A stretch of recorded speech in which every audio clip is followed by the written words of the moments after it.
सतलोक के मालिक कबीर परमात्मा के पाने की आपको विधि बताते हैं। सुन आत्मा चितला के और सतपुरुष से कर ले सगाई, गुरु बिचौला बना के आप जी की सगाई करवा दी इस दास ने सत्य पुरुष से सभी की। और सगाई होगी तो ब्याह भी होगा, और ब्याह होगा तो पति के घर भी जावांगे।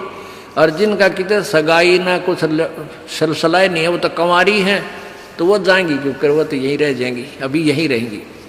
हाँ, लेकिन सभी को चाहिए कि अपना इस तरह प्रोसीजर अपनावें, यानी गुरु की शरण में आवें, परमात्मा से संबंध जोड़े, नाता जोड़े।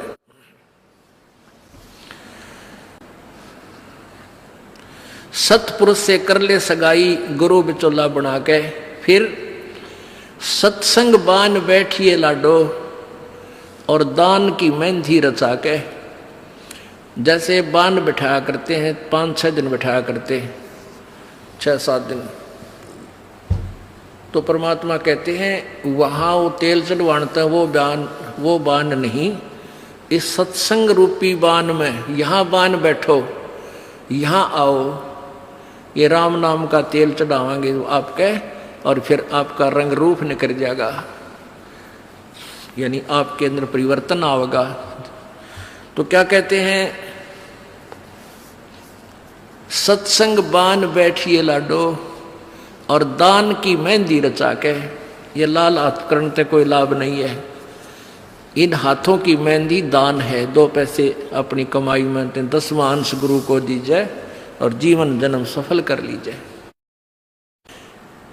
और 5 गहने पैर सुहागन, शील, संतोष, विवेक, दया, आधीनी, विनम्रता, और सतनाम की बिंदी लाके जैसे टिक्की लगाते हैं, कहते हैं तेरा मूल मंत्र ये सतनाम हो, ये सच्चा नाम 2 अक्षर का जिसमें एक ओम और एक तत् है, ये त्रिबिंदी हो, यानी तेरा ये खास सबसे पहले दिखाई दे कि ये सतनाम उपासी है।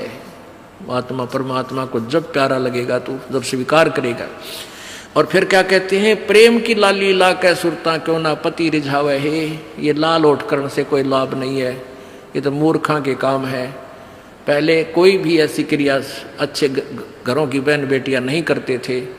इस नकली सी सिनेमा ने, इन टेलीविजनों ने ऐसा भट्ठा बैठा दिया कि सबको एक सत्र पर गली में ला खड़ा किया।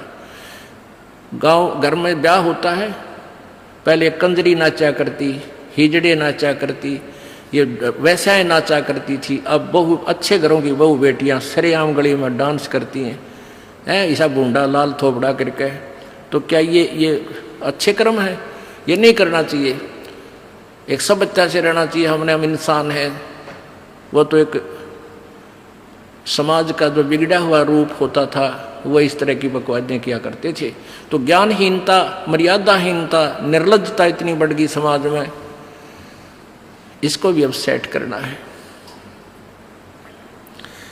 तो कहते हैं प्रेम की लाली ला के, प्यार तो बोला सब बान भाइयां थे, सभी भक्तों से, समाज में वो भी कोई बगैर उपदेशी भी रिश्तेदार है, सबसे मृदु भाषा से प्रयोग करे, मीठा बोले, प्यारा बोले, ये तेरी लाली है, ये तेरे होठों की शोभा है। फिर कहते हैं जाप अजप्पा जप के अपना दहेज बना लिए। ओह, ये भक्ति की कमाई जो श्वास उश्वास से ये अजप्पा जाप कहलाता है। कहते इसका जाप करके तू अपना ये दहेज बना, यानी धन जोड़ ले जो आगे लेकर जाना है। दहेज जो अपने पति के घर लेके जाना है। पहले एक कुरीति थी कि जो लड़की घना धन लेकर आती थी दहेज का, उसका आदर पूरा परिवार करता था। ऐसे हमारे हम भ्रमित थे, अज्ञानता थी। तो उसी दृष्टिकोण से ये कहा गया है कि जैसे अच्छा ज्यादा दहेज लाने वाली बहु पुत्र वधू अपने ससुराल में आदर सत्कार पाती है, ऐसे ही तू डट के भजन कर, घना दहेज बना ले। सत्य अजप्पा जाप का, अजप्पा जाप जप के अपना दहेज बना लिए, अनहद बाजा बाजन लागे फिर खुशी बना लिए। ओह, जैसे लड़की का पता लग गया कि आज ब्याह है, लड़की की का आज विवाह है। अब कई बच्चे बकाया करें, न्यू कहेंगे ए तेरी बारात आ गई, और फिर न्यू कहें कोई ना आई क्यों ना जीवरी है, यानी उसने खिजाया करते हैं। तो फिर वो लड़की सोच लेती है बांधन दे ले भौंके जाएंगे। तो कहते हैं जब वो बाजा बाजन लाग जा तब सोच लिए बात लवा लाग ली कि आ गई बारात। तो कहते हैं आप भक्ति जब करोगे तो आपको ऑटोमेटिकली आपके ये ऊपर के यहाँ से ऊपर के हिस्से में बहुत सी आवाजें, कई प्रकार की आवाजें आने लग जाएंगी। इसमें जो हमें आवाज सुनती हैं ये प्राथमिक भक्ति की लक्षण है, अंतिम नहीं है। हाँ, ये भी सुननी चाहिए, सुनेंगी, आपको अवश्य सुनेंगी, ना चाहते हुए भी सुनेंगी। और कभी सुनना चाहो तो कभी 2, 4, 10 मिनट, कभी कभी डेली नहीं, कभी ऐसे कान बंद करके एकांत स्थान पर सुन लेना, आपको सारा साजबाज अंदर बाजता दिखेगा, जिसकी भक्ति इस लक्षण हो गए। कुछ एक को वैसे भी सुनती है जिनके पूर्व जन्म की भक्तियां होती हैं और फिर धीरे धीरे उनकी बंद हो जाती हैं, आगे कुछ नहीं सुनती, चाहे वो किसी का नाम जाप ले रखा है। तो वो तो ऐसा सुनना, ये देखना तो ऐसा है जैसे आपने बैंक में कमाई करी की और बैंक में पैसे जमा करा दिए, और उस बैंक की कॉपी ने कभी देखना चाहो तो खोल के देख लो। और ये दूसरे जो पंथ बतावे हैं, ये साधना इनकी नाम गलत हैं और कहते हैं ध्यान लगाओ, मेडिटेशन करो, कान बंद करके, आंख बंद करके, अंदर आवाज सुनो, शब्द सुनो। ये कोई फायदा नहीं। अब जैसे धंधा करता नहीं और बैंक में जब पूर्व जन्म की पहले की जो डिपॉजिट है 20-30 हजार, उसने रोज देखे जाने कहा 20,000 है, और 20,000 में काम तो ना चले, फिर वो निकलवाने भी उसी में तो पड़ेंगे, वो एक दिन जीरो हो जाएंगे। वो तो जैसे आपको ये आभास होंगे किसी भी वस्तु का, जैसे हम हमारी आंखों, आपकी जो भक्ति करते हैं उनकी आंखों के सामने बहुत सी चीजें ऐसे चलती दिखाई देंगी। कभी तो ऐसा आभास होगा जैसे कोई मक्खी आ गई, कोई मच्छर जा रहा है, या कोई ऐसी कोई लाइन सी दिखाई देती है। तो ये आपकी भक्ति की कमाई है, प्रतिफल आपको दिख रहा है। और कई एकादा क्या करे हमारे भक्त, एक बहन भगत भाई आया ने बोला जी मैंने तो आंख दिखा ली, मेरी तो आंखों में डिफेक्ट हो गया। वहाँ क्या हो गया कि आगे मेरा काला काला दिखे जाए, नो देखूं जब भी दिखा, मन तक कई बार डर भी लग जाता है। और डॉक्टर का इसका ऑपरेशन करेंगे, रमा भले आदमी क्यों आंख फुड़वावे, ये तेरी भक्ति की कमाई दिखाई दे रही है, तेरी जो बैंक में जमा कराए हैं वो कॉपी में दिखे तेरे को। ये तो भगवान आत्मा ने दिखेंगे बेटा, जिनकी कमाई शुरुआत हो चुकी है। जेता अंजन आंजिए चश्मों में दिखंत, नु बोला सचमुच में, कहा सचमुच है, फिर खुश हो गया, तेरा गजब भैया। तो ये जो सामने दिखाई देते घबराना नहीं, बहुत से भ्रमित हो जाते हैं क्योंकि बार बार ये दास नहीं बता पाता आपको। तो प्रत्येक सत्संग में आओगे तो कभी ना कभी हर पहलू पर विचार विमर्श दिया जाता है। तो घबराना नहीं है, ये आपकी आंखों के सामने कोई वस्तु दिखाई देगी, वो आप ही बताओगे, दास बताओगा तो तुम झूठ भी बोल दोगे। तो वो आपकी जितनी कमाई है वो अपने आप बढ़ती जा रही है, उसका लेवल बता रहा है। तो ऐसे अंदर आवाजें आएंगी, कई प्रकार की आएंगी, और उनमें से एक न्यारी आवाज आएगी, एक मुरली की आवाज आएगी। और वो मुरली, वो आवाज जो है, जो इसमें पिंड में जो आएगी वो यहीं तक की है, ये महास्वर्ग तक की है।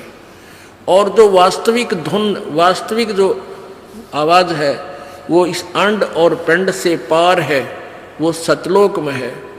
वो वहां जाकर आपको वो बात बाहर सुनाई देगी। यानी इस शरीर से एक जब आत्मा भक्ति से परिपूर्ण हो जाती है तो इस शरीर से बाहर भी हो जाती है।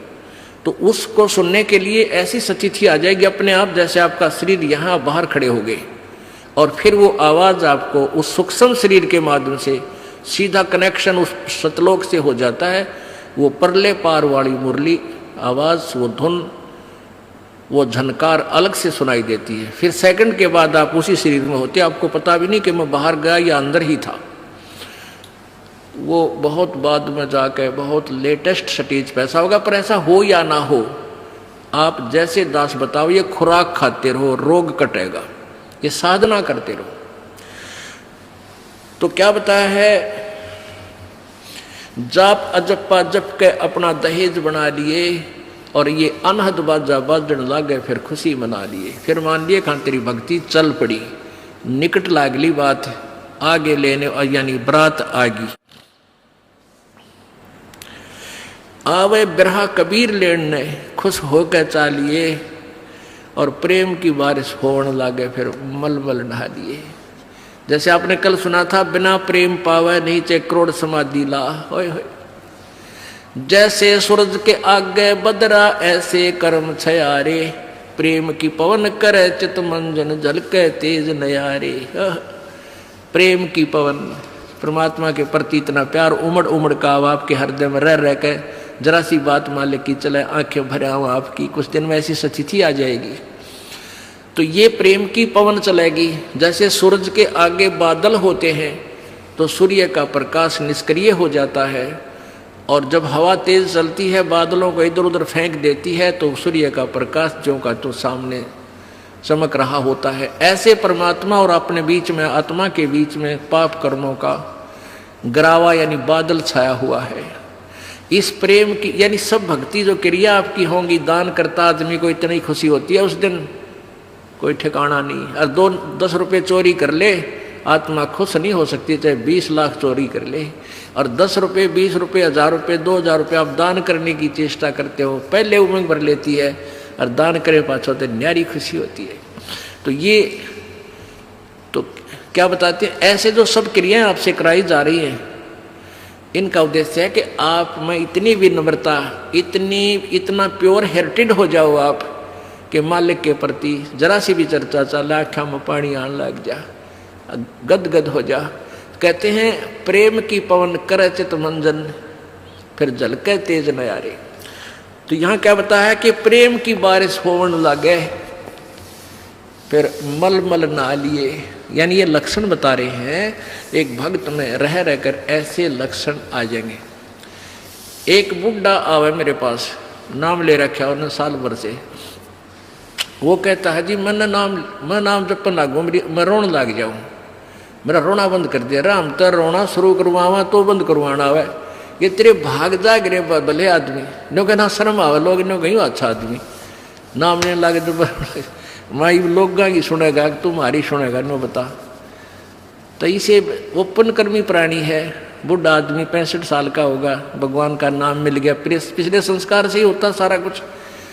और ईब नो का नाम लेने लग गो, मैं तो रोने लग जाऊँ। अरे तेरा जी भी भगवान ये सब ने देसा रोना हमारे भगता ने, आँखें में पानी आवे, मालिक की चर्चा हो, ना द्वेष हो, ना राग उठे, ना कोई चोरी करने जी करे, ना कोई जारी करने जी करे, ना बुराई मन में आवे, ये ऐसा जो धुन लग जा।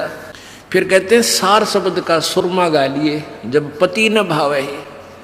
सार शब्द यानी जो असली मंत्र आपको दिया जाएगा वो सुरमे जैसा होगा, वो एक न्यारी आपकी जो है ना पहचान बनेगी, उस पर न्यारी जो है ना अलग से आपकी एक और सुंदरता बनेगी, यानी परमात्मा को आप और उस मंत्र सहित और अच्छे लगोगे जिनके पास ये तीनों मंत्र होंगे। कहने का भाव ये, आदिन्नी की मांग बरा ले तो चलिए नाड़ झुका के, विनम्रता, अभिमान खत्म हो, विनम्रता आवे, और सबके साथ प्यार से बोले, आकड़ नहीं पाड़े, ये लक्षण हो जाने चाहिए आपके अंदर।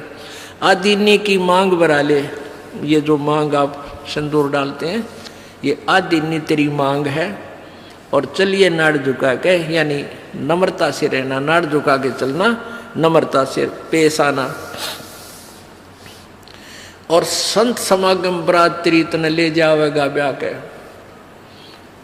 अब ये सत्संग रूपी बारात है, आत्मा को यहीं से श्रृंगारा जाता है, यहीं से इसको तैयार किया जाता है, ज्ञान सुनाया जाता है। तो ये परमात्मा, सत्संग आने वाली आत्मा ही परमात्मा के पास जाएगी, यानी ये बरात वाले ही, बरात ही समझो उस मालिक की। संत समागम बरात तेरी तन ले जावेगा ब्याह के, सुरत नृत है डोली तेरी। सुरत और नृत ये आत्मा इनके साथ चलेगी, और बैठ सुन शिखर में जाकर यानी सतलोक में जाकर बैठ गया। और मकर तार का खेल कांगना अलल ध्यान दचा के। अब कांगना खेलते हैं ना, जैसे यहाँ एक मोटा बांध जा, दूसरा मोटा बांध जा रहे नाला, और कई गांठ ला दें, फिर नो कहेंगे वो देवर खोल लेगा इसने, कांगना खेल लेंगे ना खुल जा, उबरण के फंड होया करना लंबा चौड़ा सिस्टम। तो परमात्मा कहते हैं अब मकर तार का खेल कांगना, छूट ना जा आते हैं, छूट गया वो हार जाएगा। तो उस मकर तार का ऊपर से जब आत्मा यहाँ से चलेगी, परमात्मा कई तरीके से इसको कहीं किसी स्थान पर किस तरीके से आपने जाना है, तो आप कभी एक आध बार कभी ध्यान वैसे ही कुदरती लग जाता है, बैठ जाते हैं, कभी आंखें खुली है तो भी बंद हो जाती हैं। और कई बार ऐसा होगा कि एक मकड़ी के तार जैसा आपको लंबा स्ट्रेट बहुत, उसका कोई और छोर आप नहीं देख सकोगे, ऐसा तार सा नजर आएगा, उसको मकर तार कहते हैं। उसके साथ लग के आत्मा जैसे मकड़ी उस तार को पकड़कर ऊपर चढ़ जाती है, ऐसे वो मकर तार का आपको दिखाई देगा जब चलेगी यहाँ से आत्मा संसार छोड़ के। तो एक मकर तार का मार्ग आपको मिलेगा, उसके साथ चलना, उसको छोड़ना नहीं, तो उधर नहीं जाना, नहीं तो मार खा जाएगी। तो ऐसे ही वो कांगड़ा खेलते हैं, जब दोनों और दाव लगा देते हैं, तू खोल गया तो तू हार गया, हारगी। तो ऐसे अपने अपनी जबरदस्ती से उसको पकड़ लेना है, उस मकर तार के, उस मकर तार को। मकर तार माने मकड़ी का तार। ऐसा एक रास्ते में आपको ये गाइडलाइन होगी कि इसके साथ साथ चल, भ्रमित ना होना सतलोक जाने के लिए। वो कुछ समय कुछ स्थान तक मकर तार है, उसके बाद फिर परमात्मा का अलग से मार्ग है। सुरत नृत्य है डोली तेरी, बैठ सुन शिखर में जाके, मकर तार का खेल कांगना अल्लल ध्यान दचा के। ओए होए, एक एक वाणी का आधा हिस्सा भी इतना जबरदस्त भर रखा भगवान ने। अब अलल पंख, अल्लल ध्यान दचा के, एक अलल पक्षी होता है, उसको अनल भी बोलते हैं। अनल, अनल माने वायु, यानी वो आकाश वायु में ही रहता है, ऊपर नीचे नहीं आता। वो अंडे भी ऊपर ही दे देती है वो अलल पक्षी मादा, और उन अंडों को हवा में छोड़ देती है, और ऐसे स्थान पर अंडे देती है, पैदा करती है कि नीचे केले के बन हो, केले के बन। तो केले कैसे फंसे रहा कर, केले के बना बनो आपस में बहुत लंबे लंबे बढ़ जाते हैं। तो वहाँ आकाश से वो अलल पक्षी बहुत लंबा चौड़ा होता है, वो कम से कम भी सैकड़ों फुट लंबा और 50 फुट की चौड़ाई होती है। इतने बड़े बड़े पर होते हैं उसके, बहुत जबरदस्त लोहे के तौ की तरह, और पंजे होते हैं जैसे नो चमटिया की तरह, खुर जैसे बहुत जबरदस्त नाकुल्ले, बहुत मजबूत, और 4 पैर होते हैं उसके, पक्षी होता। तो वहां से अंडे छोड़ देती है भगवान हवाला है। अंडे नीचे आते हैं हवा की घर्षण से, वो परवरिश को यानी वो पक जाते हैं, और केले के अच्छे भारा भारा अंडे होते हैं, वो 2-2 दड़ी के, और ऊपर तो 1-1 दड़ी के, 5-5 किलो के, और ऊपर तो आते ही वो केलों के पत्तों पर आकर गिरते हैं। उन केलों को तोड़ते हुए सपीटते नीचे आते हैं। तो केलों पर गिरने से, उन केले पर गिरने से, उन पेड़ों पर, तो उसकी स्पीड कम हो जाती है, और तो केले को तोड़ता हुआ वो आसानी से आकर नीचे पड़ता है, और पड़ के फूट जाता है, उसमें से बच्चा निकल जाता है। वो बच्चा वहाँ फिर उस वन में घूमता है, फिरता है, चारा चरता है, और फिर कुछ दिनों में वो उड़ने लग जाता है, यानी परिपक्व हो जाता है, वो प्रफुल्लित हो जाता है, और वो उड़ उड़ कर देखता है, काफ़ी दूर तक उड़ता है, फिर वापस आ जाता है, 1-2 साल तक वही रहता है उस वन में। उन पक्षियों के साथ भी घूमता है, अपने मित्रों के साथ जो दूसरे पक्षी होते हैं, अन्य जीव जंतुओं के साथ भी घूमता है, लेकिन उनमें उसकी मित्रता नहीं रहती है, क्योंकि उसको पता होता है कि मेरे माता पिता ऊपर हैं, यहाँ नहीं है। पुण्यात्मा, ये बहुत ही उत्तम ज्ञान है और छुपा हुआ ज्ञान था, ये तत्व ज्ञान है। इसको समझाने के लिए बहुत से उदाहरण आपके समक्ष पेश करने पड़ते हैं ताकि आत्मा अपने परमात्मा की तरफ आकर्षित हो जाए। आपने कैसे रहना इस संसार में, ये अलल पक्षी के बच्चों की तरह। अब वो यहाँ आए, यहाँ आसपास उस वन में पक्षी पशुओं के साथ रह रहे हैं, लेकिन उन एक पल भी वहाँ जाने को नहीं बोलते कि एक बार हम उड़न जोगे हो जावा, उसी दिन भाग जावांगे यहाँ से, हम जवान हो जावें तो उसी समय चल पड़ेंगे। तो जब वो युवा हो जाते हैं और खूब उड़ने योग्य हो जाते हैं तो चलते समय कहते हैं 5 हाथियों को वो पक्षी, अलल पक्षी ऐसे लटका, क्योंकि उन केड़ों के वन में हाथी के भी झुंड के झुंड होते हैं, वहाँ होते थे पहले समय में, तब बने ना रहे, तो वहाँ झुंड के झुंड हाथी होते हैं, नो एक दूसरे के सट के चला कर सैकड़ों की संख्या में, कई झुंड है। तो वो अलल पक्षी उनके ऊपर झपट्टा मारता है और उसके इतने तेज वो होते हैं 1.5 फुट के पंजे, और उनको ऐसे फंसा लेता है चारों हाथियों के, 4 हाथियों में, 5 और 5वें ने नोक मुंह के साथ। कहते 5 हाथियों को उठाकर वो अलल पक्षी आकाश में चला जाता है अपने माता पिता के पास, और फिर उनका आहार लेकर जाता है, वो आहार उससे उनसे करते हैं। तो अब आप यहाँ आए हो, अलल पक्षी की तरह ध्यान रहे। एक पल भी वो पक्षी का बच्चा अपने माता पिता को नहीं बोलता कि मैं यहाँ का नहीं हूँ, मेरे तो ऊपर है माता पिता, और जब मैं यहाँ से जब जाने जोगा हो जाऊंगा 1 मिनट में चल पड़ूंगा। तो आप उस अलल पक्षी के बच्चे की तरह यहाँ अब तैयार हो, अच्छी खुराक खाओ राम नाम की, और मजबूत हो जाओ, और चलते समय इस राम नाम की कमाई लेकर ऊपर चलेंगे। अब कहते हैं अलल ध्यान जचा के वो पक्षी का बच्चा एक पल भी वो यहाँ रह ही नहीं सकता। उसको ये पता होता है, कॉमन सेंस होती है कुदरती, कि मेरे माता पिता वहाँ है, जिस दिन मैं यहाँ से जाने योग्य हो जाऊँगा एक पल नहीं रहूँ यहाँ पर। तो ऐसे आपने ये हर दिन उस सतलोक में जाने का अलल पक्षी की तरह यो ध्यान लगा कर वो जचा कर रखनी है, इसको भूल नहीं पड़ने देना। मकर तार का खेल कांगना अलल ध्यान जचा के, और बैठ विश्वास सेज बिछा के, जो शब्द छैल आवे है। अपने आत्मा कह कबीर सुनो भी साधो, मैं तो हूं विश्वास में। जो क्रिया जो साधना आपको बताई जाती है, वो साधना वो है जो सब सदग्रंथों में प्रमाणित है, और वो है जिन महापुरुषों ने परमात्मा पाया उन्होंने भी यही क्रियाएं की। तो आप एक विश्वास रूपी सेज पे, जैसे दुल्हन होती है अपने पति के इंतजार में वो बैठ जाती है, तो ऐसे ही कहते तू अपना विश्वास रूपी सेज बिछा के इंतजार कर उस परम पिता के आने की। विश्वास तेरी सेज है, यानी तेरा विश्वास है तो मालिक आवेगा, और विश्वास नहीं है तू ही वहां से चला गया कि तो फिर पति कहाँ मिलेगा। कहने का भाव ये है कि डगमग नहीं होना है, अपना विश्वास दृढ़ रखना, जो बताया गया ये विधि, और यही भक्ति आपको परमात्मा मिलाएगी। यानी शब्द छैल का अर्थ है वो अविनाशी परमात्मा, शब्द अर्थ अविनाशी को कहते हैं।